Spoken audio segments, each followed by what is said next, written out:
c'est sa nature. Parce que les autres sont émotifs, d'autres ne sont pas émotifs. C'est normal, chacun a sa nature.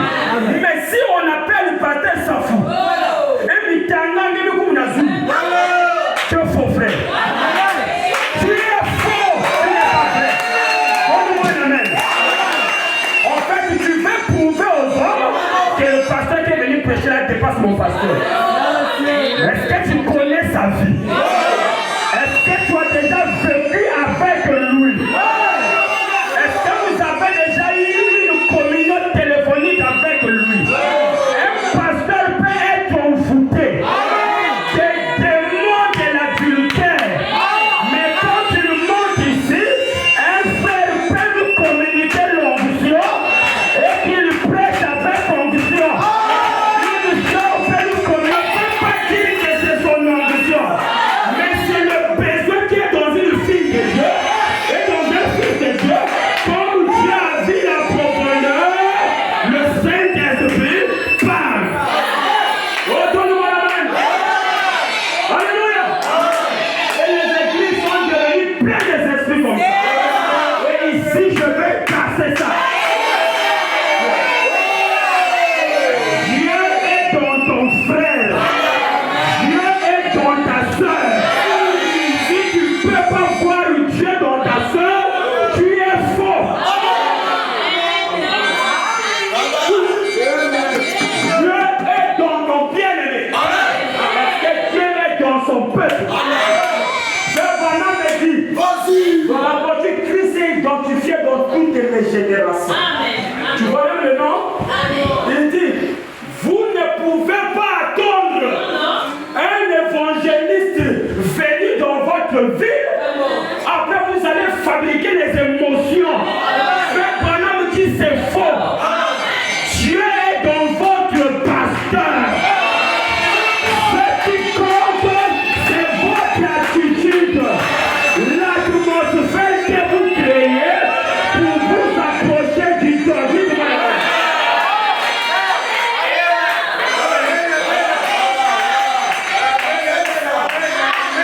Ce qui compte, c'est l'atmosphère. Quand tu crées une atmosphère d'approche, tu peux recevoir tout ce dont tu as besoin. Mais Jésus a grandi où? À Nazareth. Dès qu'il a commencé à prêcher, les gens viennent. N'es-tu pas le fils de Joseph? Et puis ta grossesse avait des doutes. Soit disant que ta maman est enceinte avant même qu'il ne vit pas avec ton père. Et puis tu es un enfant illégitime. Hein? Alors Jésus a changé les raisons. Il prêche. Jude n'est-il pas son frère? Marie n'est-il pas? Le Seigneur n'a pas pu manifester le don. Alors il a quitté le quartier qu'il a grandi. Alors il fait la déclaration, nul n'est prophète ce soir. C'est vrai.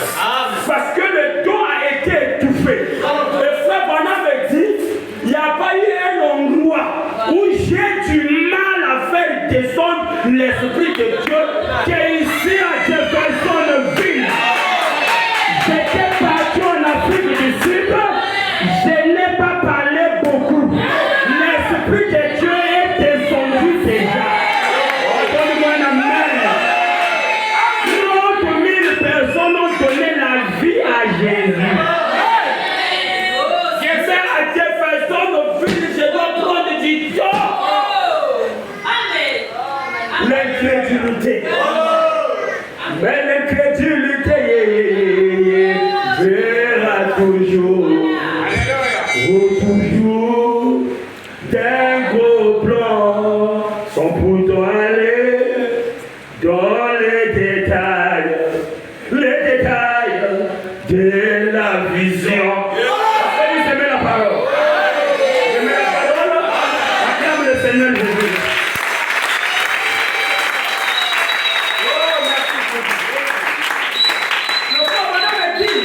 Alors quand l'évangélisme passe et qu'après son passage, les hommes commencent à prendre leur pasteur comme un petit homme. C'est ça. Branham a tout. Donc même que petits esprits que tu fabriques là, il a déjà prêché sur ça. C'est du fabriqué. Donne-moi la main. Mais par contre, si tu es émotif, c'est ta nature, ça ne nous étonnera pas. Ah, la sœur est pour elle comme ça. Elle aime pour elle jubiler, le frère aime pour lui jubiler.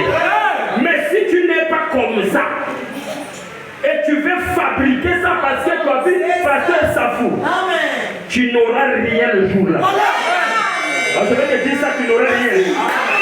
Parce que tout ce qui est fabriqué là, quand la lumière frappe, ça disparaît. Amen. Oh, je voudrais te dire quelque chose. Sur le pasteur Élie. Nous, on prêchait là-bas, on bouge l'église. Un jour, un évangéliste, un pasteur a quitté le Gabon.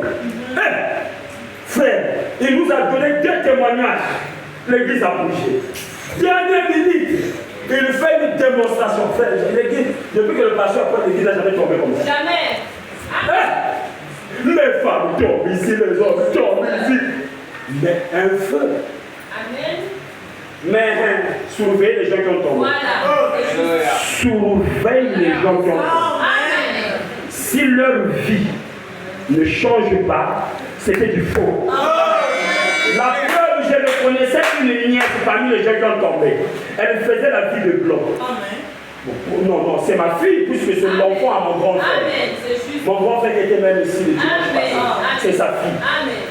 Elle ne m'avait pas su reconnu, mais je l'ai reconnu parce que c'était le jour qu'on avait invité à l'église.